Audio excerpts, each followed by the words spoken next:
উত্তর বঙ্গোপসাগর ও তৎসংলগ্ন উপকূলীয় এলাকায় ঝড়ো হাওয়া বয়ে যাওয়ার সম্ভাবনা নেই বলে জানিয়েছে আবহাওয়া অধিদপ্তর। ফলে চট্টগ্রাম, কক্সবাজার, মোংলা ও পায়রা সমুদ্র বন্দরকে সতর্ক সংকেত নামিয়ে ফেলতে বলা হয়েছে।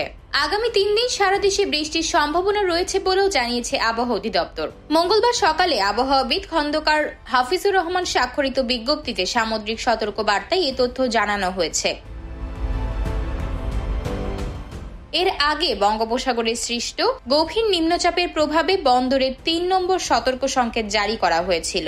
এদিকে সোমবার রাতে আবহাওয়ার সর্বশেষ বিজ্ঞপ্তিতে বলা হয়েছে, মঙ্গলবার ঢাকা, খুলনা, বরিশাল, চট্টগ্রাম ও সিলেট বিভাগের অধিকাংশ জায়গায় এবং রংপুর, রাজশাহী ও ময়মনসিংহ বিভাগের অনেক জায়গায় অস্থায়ীভাবে দমকা হাওয়া সহ হালকা থেকে মাঝারি ধরনের বৃষ্টি বা বজ্রসহ বৃষ্টি হতে পারে। সেই সঙ্গে খুলনা, বরিশাল, চট্টগ্রাম, ঢাকা ও সিলেট বিভাগের কোথাও কোথাও মাঝারি ধরনের ভারী থেকে অতি ভারী বর্ষণ হতে পারে। দেশের কোথাও কোথাও মাঝারি ধরনের ভারী থেকে অতি ভারী বর্ষণ হতে পারে। সারা দেশে দিন এবং রাতের তাপমাত্রা 1 থেকে 3 ডিগ্রি সেলসিয়াস হ্রাস পেতে পারে।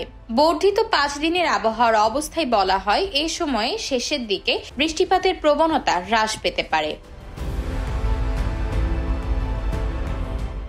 আতকিয়া মাইমুনা, বার্তা 24।